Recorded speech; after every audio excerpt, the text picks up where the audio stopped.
Hello, that's Greg. We're back. And I'm Jason. That's Jason there. Thanks. This is Tea and Toast, Greg. And today we're talking about the fact that Back to the Future could have been a very different film.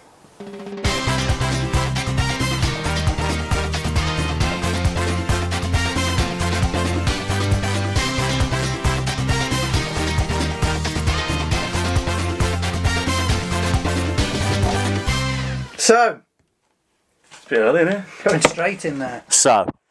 I have come across What? Pardon? this website, Greg, Yeah. that I'm sure lots of people have been aware of before, and it's called I've forgotten what it's called, let me just tell you. Oh, it must be. Oh, there's a fly in here, Jason. Scriptorama. There's a fly, Jason. No, you'll have to just No, it's there. ignore it. Sci-fi-scripts.com. And on this I think I website, just got my nose. Has it got my nose? no, are you listening? Not really, no. On this website, there are hundreds of scripts for films that you know and love. Some of the scripts are different versions. Some of the scripts. That's what you did then. did, You yeah. even know you did it. Some of the scripts. Some of the scripts are different versions. Versions. Yes, so you might find like a post-edit script or anything like that. Anyway, on that site is a script for Back to the Future, which is labelled as first draft. Right. Now, I can't guarantee its authenticity, but most of the other scripts on there seem to be real. Let me tell you, Greg, I've read the first few pages.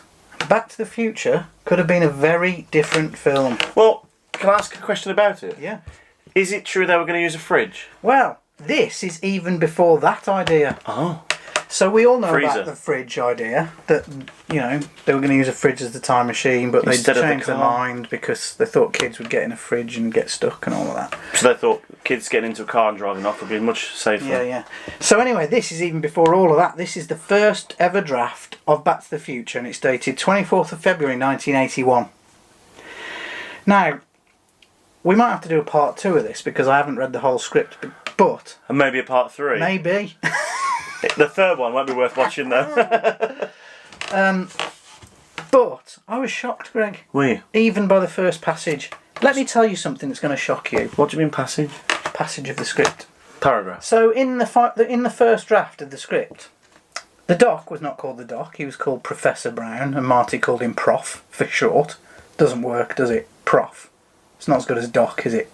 Well, we'd never know, would we? We wouldn't. However, the thing that shocked me the most was that the Doc and Marty were running a pirate video empire. They were copying videos. So the opening sequence in the script isn't the clocks, although he has still got all the clocks. It's Marty copying, I think it was Close Encounters of the Third Kind, on several banks of VHS players to sell. Like Blu-ray that used to come round here. Well, it's funny that you mentioned that, Greg, because a little bit later on in the script, it shows Marty actually duplicating pornographic films in Back to the Future. I mean, can you imagine the sticker book page on that one? No wonder Disney turned it down. Yeah? That's I disgraceful. wonder how many people got to see this script. So, there's that, So? where they're duplicating videos. There's no mention of the big guitar bit at the beginning. Professor Brown and Marty's mum is called something else in this. Let me find it. Can't remember. You haven't read it at all, have you? Yeah, I have. I'll get to that in a minute. But Marty almost gets arrested by the FBI at the beginning of the film because they know that Doc Brown has got some plutonium. So they stop Marty in the street and they get a Geiger counter out. No, what? A Geiger counter, you know that thing that measures plutonium, measures radiation. Goes. Oh, like the Ghostbusters thing. Yeah, and then they get to the bottom of his shoes in the script and they Ghostbusters! and they do that, and he's got plutonium on his feet, radiation on his feet. Right. So So? Marty goes back to the Doc, and the Doc is trying Prof is trying to invent this machine that will generate enough electricity to power his time machine. He hasn't mentioned 1.21 gigawatts yet. Okay, what's the Which- time machine? As we know, is going to be one of the songs in our Back to the Future musical. 1.21 gigawatts. Gigawatts. So the time machine is actually a sort of thing that they step into, just a mechanical machine. It doesn't really say that it's... So it would have been actual thing. absolutely... I mean, it Well, sounds this just... bit sounds even worse, right? The Doc can't get his machine to generate enough power. Prof. And the Prof has been working on it for ages. Marty comes in, spills a bit of Coca-Cola on it, it works. It's all the acid. Well, and the Prof wants to know what the formula of Coca-Cola is, but nobody knows what the formula of Coca-Cola is, do they? So they're doing this, and this is the bit that I've read up to. They're in there trying to get this thing to work. So he spills out, it generates the electricity, so they meet to do this, and the Doc starts telling him about, and then there's a little bit of familiar stuff where he tells him about time travel. He hasn't got a dog called Einstein, he's got a monkey. That's right, Greg. The Prof has got a monkey. And the monkey is the one that's involved in the experiment. Are you winding me up? No, this is all. Is in this all a script. wind-up? No. So anyway, to cut a long story a bit shorter, Could you? yeah, they start to do the experiment with the time machine, and it's not Libyans who turn up, but it's the two FBI agents burst into Doc's room because they suspect him of having plutonium. They shoot the Doc. They go to shoot Marty, but he sends himself to the past using the Coca-Cola powered machine. This is all true. It's the Coca-Cola time machine. I can't believe how bad this is. Oh, Greg's mum's called Greg's Eileen. Not Greg's mum. I felt like I was back at school there. Your mom. Marty's mum is called Eileen. Greg's mom. You Wally. Marty's mum's called Eileen. Greg's mum's called Brenda. Yeah. Hello, Brenda. Hi, Brenda. So that's about as far as I've read. Oh, and Jennifer's called Susie in the script. I really want to read the rest of it now, and we'll do a part 2. Do you know for that one, do we need to stand both of us with Yeah. our hand on the Instead of Coca-Cola just- machine? Yeah. We need to get some Coca-Cola in. Why don't we, a tea and toast special in a few months? Notice I said months then because it might never happen. Well, it probably won't ever. I might edit this bit out if it's a terrible idea. Well, if I it know- cuts off now, it's a terrible idea. What? I'm just thinking ahead. Why don't we do an episode and film it as that script? Let's try. Let's do. That's amazing. I mean, Greg. we could do it like a part 1, 2 and 3. Let's do it. We'll do some extracts from the script. No, I don't mean just me sitting here. I mean, we'll build sets and everything. Cool. We'll have the Coca-Cola machine in the corner. It'd be amazing.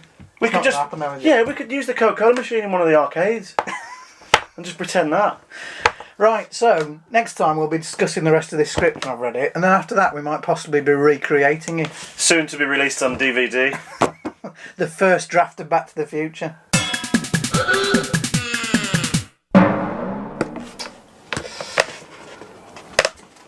Can you do me a new card? No, because I think we're getting rid of this.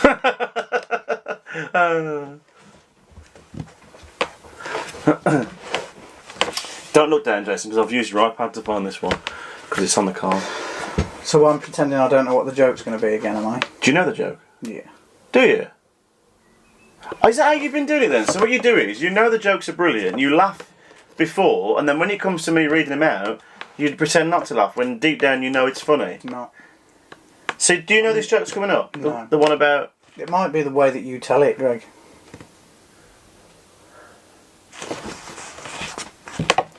Jason, I accidentally glued myself to my autobiography, but no one believes me. And that's my story, and I'm sticking to it. Your autobiography is probably about 4 pages long, isn't it, Greg? 3 of them are pictures. Sticking to it. See, As in the book. A bowl of Kellogg's Fruit and Fibre's favourite. At breakfast time each day, it's simply exquisite. It's the crunchy whole wheat flakes that sort of keep you wide awake. But us, we're really nuts about the lovely fruit in it. It's more than crispy whole wheat flakes if you ask me. Kellogg's Fruit and Fibre's fruity too, just see. Apples, hazelnuts, bananas, raisins, coconuts, sultanas. It's more than fruity. Crunchy fruity. We agree. What's it? can. Feeling great and that's no lie. I'm so hungry I could die. Let's get back to my mate. Who's mate? Your mate. My mate. Marmite. Marmite. Want some? Want some? Feed me. Feed me. Good stuff. Good stuff. My mate. Marmite.